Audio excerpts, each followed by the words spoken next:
ಎಲ್ಲರಿಗೂ ನಮಸ್ಕಾರ. ಇಂದಿನ ವಿಡಿಯೋದಲ್ಲಿ ಮುಂದುವರಿಕೆಯಲ್ಲಿ ಚಾರ್ಜ್ ಕಂಟ್ರೋಲರ್ನ ಟರ್ಮಿನಲ್ಗಳನ್ನು ಗುರುತಿಸಲು ಮತ್ತು ಅದಕ್ಕೆ ಬ್ಯಾಟರಿಯನ್ನು ಸಂಪರ್ಕಿಸಲು ನಾವು ಕಲಿತಿದ್ದೇವೆ. ಈಗ ನಾವು ಹೇಗೆ ಮಾಡಬೇಕೆಂದು ಕಲಿಯಲಿದ್ದೇವೆ. ಚಾರ್ಜ್ ನಿಯಂತ್ರಣಕ್ಕೆ ಸೀರೀಸ್ ಕನೆಕ್ಟೆಡ್ ಬ್ಯಾಟರಿಗಳನ್ನು ಕನೆಕ್ಟ್ ಮಾಡಿ. ಚಾರ್ಜ್ ನಿಯಂತ್ರಣಕ್ಕೆ ಪ್ಯಾರಲಲ್ ಕನೆಕ್ಟೆಡ್ ಬ್ಯಾಟರಿಗಳನ್ನು ಕನೆಕ್ಟ್ ಮಾಡಿ. ಚಾರ್ಜ್ ನಿಯಂತ್ರಣಕ್ಕೆ ಸರಣಿಯಲ್ಲಿ ಬ್ಯಾಟರಿಗಳನ್ನು ಸಂಪರ್ಕಿಸಲಾಗುತ್ತಿದೆ. 12 ವೋಲ್ಟ್ ಮತ್ತು 10 ಆಂಪಿಯರ್ ಗಂಟೆ ಸಾಮರ್ಥ್ಯದ 2 ಬ್ಯಾಟರಿಗಳನ್ನು ತೆಗೆದುಕೊಂಡು ಅವುಗಳನ್ನು ಸೂಕ್ತವಾದ ಸ್ಥಳದಲ್ಲಿ ಇರಿಸಿ. ಪ್ರತಿ ಬ್ಯಾಟರಿಯಲ್ಲಿ ಪಾಸಿಟಿವ್ ಮತ್ತು ನೆಗೆಟಿವ್ ಟರ್ಮಿನಲ್ಗಳನ್ನು ಗುರುತಿಸಿ.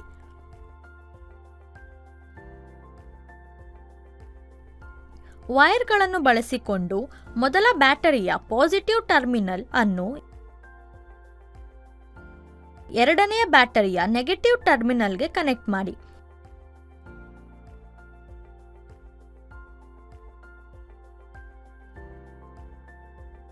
ಈಗ ನೀವು ಮೊದಲ ಬ್ಯಾಟರಿಯ ನೆಗೆಟಿವ್ ಟರ್ಮಿನಲ್ ಮತ್ತು ಎರಡನೇ ಬ್ಯಾಟರಿಯ ಪಾಸಿಟಿವ್ ಟರ್ಮಿನಲ್ಗಳನ್ನು ಹೊಂದಿರುತ್ತೀರಿ.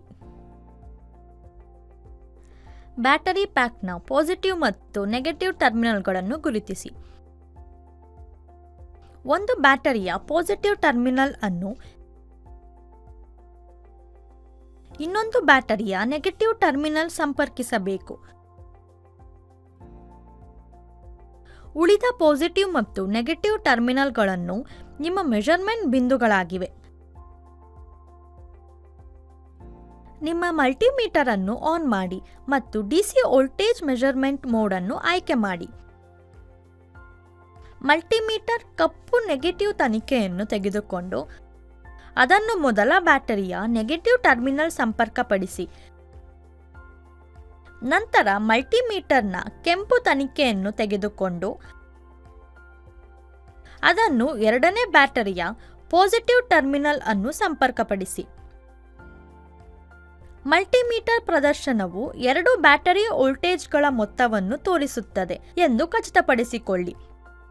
ಬ್ಯಾಟರಿಗಳನ್ನು ಸರಣಿಯಲ್ಲಿ ಕನೆಕ್ಟ್ ಮಾಡಿ. ಕನೆಕ್ಟ್ ಮಾಡಿದಾಗ ಪ್ರತ್ಯೇಕ ಬ್ಯಾಟರಿಗಳ ವೋಲ್ಟೇಜ್ಗಳನ್ನು ಒಟ್ಟಿಗೆ ಸೇರಿಸಲಾಗುತ್ತದೆ. ಇದರರ್ಥ ಸರಣಿಯ ಸಂಪರ್ಕದ ಒಟ್ಟು ವೋಲ್ಟೇಜ್ ಔಟ್ಪುಟ್ ಬ್ಯಾಟರಿಗಳ ವೋಲ್ಟೇಜ್ಗಳ ಮೊತ್ತವಾಗಿದೆ. ಯಾವುದೇ 2 ಬ್ಯಾಟರಿಗಳ ನೆಗೆಟಿವ್ ಟರ್ಮಿನಲ್ಗಳನ್ನು ಚಾರ್ಜ್ ಕಂಟ್ರೋಲರ್ನ ನೆಗೆಟಿವ್ ಟರ್ಮಿನಲ್ ಸಂಪರ್ಕಪಡಿಸಿ.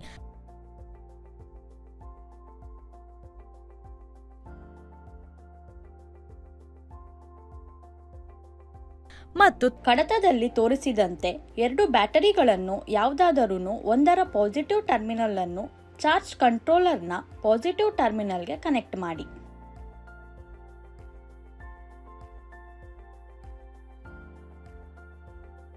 ಚಾರ್ಜ್ ನಿಯಂತ್ರಣಕ್ಕೆ ಸಮಾಂತರವಾಗಿ ಬ್ಯಾಟರಿಗಳನ್ನು ಸಂಪರ್ಕಿಸಲಾಗುತ್ತಿದೆ. 12 ವೋಲ್ಟ್ ಮತ್ತು 10 ಆಂಪಿಯರ್ ಗಂಟೆ ಸಾಮರ್ಥ್ಯದ 2 ಬ್ಯಾಟರಿಗಳನ್ನು ತೆಗೆದುಕೊಂಡು ಅವುಗಳನ್ನು ಸೂಕ್ತವಾದ ಸ್ಥಳದಲ್ಲಿ ಇರಿಸಿ. ಪ್ರತಿ ಬ್ಯಾಟರಿಯಲ್ಲಿ ಪಾಸಿಟಿವ್ ಮತ್ತು ನೆಗೆಟಿವ್ ಟರ್ಮಿನಲ್ಗಳನ್ನು ಗುರುತಿಸಿ. ಮೊದಲ ಬ್ಯಾಟರಿಯ ಪಾಸಿಟಿವ್ ಟರ್ಮಿನಲ್ ಅನ್ನು ಎರಡನೇ ಬ್ಯಾಟರಿಯ ಪಾಸಿಟಿವ್ ಟರ್ಮಿನಲ್ಗೆ ಸಂಪರ್ಕಪಡಿಸಿ. ಮೊದಲ ಬ್ಯಾಟರಿಯ ನೆಗೆಟಿವ್ ಟರ್ಮಿನಲ್ ಅನ್ನು ಎರಡನೇ ಬ್ಯಾಟರಿಯ ನೆಗೆಟಿವ್ ಟರ್ಮಿನಲ್ಗೆ ಸಂಪರ್ಕಪಡಿಸಿ.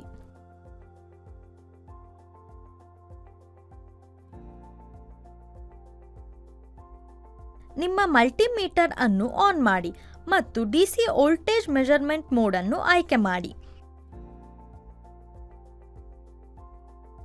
ಬ್ಯಾಟರಿ ಪ್ಯಾಕ್ನ ಪಾಸಿಟಿವ್ ಮತ್ತು ನೆಗೆಟಿವ್ ಟರ್ಮಿನಲ್ಗಳನ್ನು ಗುರುತಿಸಿ. 2 ಬ್ಯಾಟರಿಗಳ ಪಾಸಿಟಿವ್ ಟರ್ಮಿನಲ್ಗಳನ್ನು ಒಟ್ಟಿಗೆ ಸಂಪರ್ಕಿಸಬೇಕು ಮತ್ತು ನೆಗೆಟಿವ್ ಟರ್ಮಿನಲ್ಗಳನ್ನು ಒಟ್ಟಿಗೆ ಸಂಪರ್ಕಿಸಬೇಕು.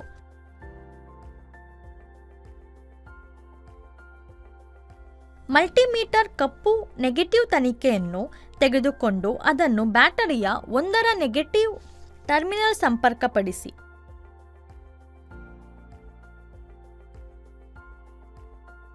ನಂತರ ಮಲ್ಟಿಮೀಟರ್ನ ಕೆಂಪು ತನಿಖೆಯನ್ನು ತೆಗೆದುಕೊಂಡು ಅದನ್ನು ಅದೇ ಬ್ಯಾಟರಿಯ ಪಾಸಿಟಿವ್ ಟರ್ಮಿನಲ್ ಅನ್ನು ಸಂಪರ್ಕಪಡಿಸಿ.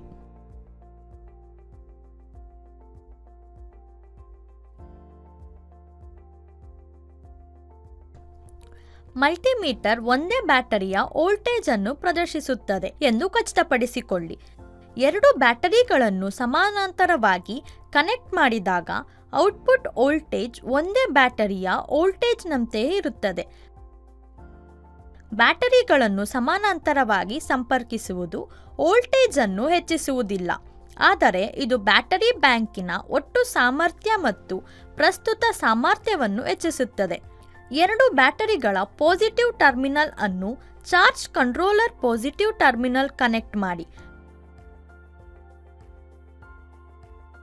ಮತ್ತು ತೋರಿಸಿರುವಂತೆ ಚಾರ್ಜ್ ಕಂಟ್ರೋಲರ್ನ ನೆಗೆಟಿವ್ ಟರ್ಮಿನಲ್ ಯಾವುದೇ ಎರಡು ಬ್ಯಾಟರಿಗಳ ನೆಗೆಟಿವ್ ಟರ್ಮಿನಲ್ಗಳನ್ನು ಕನೆಕ್ಟ್ ಮಾಡಿ.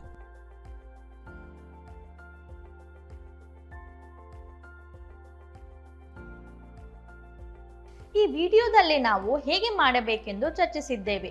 ಚಾರ್ಜ್ ನಿಯಂತ್ರಣಕ್ಕೆ ಸರಣಿ ಸಂಪರ್ಕಿತ ಬ್ಯಾಟರಿಗಳನ್ನು ಕನೆಕ್ಟ್ ಮಾಡಿ. ಚಾರ್ಜ್ ನಿಯಂತ್ರಣಕ್ಕೆ ಸಮಾನಾಂತರ ಸಂಪರ್ಕಿತ ಬ್ಯಾಟರಿಗಳನ್ನು ಕನೆಕ್ಟ್ ಮಾಡಿ. ಇದು ಈ ವ್ಯಾಯಾಮವನ್ನು ಮುಕ್ತಾಯಗೊಳಿಸುತ್ತದೆ. ಧನ್ಯವಾದಗಳು.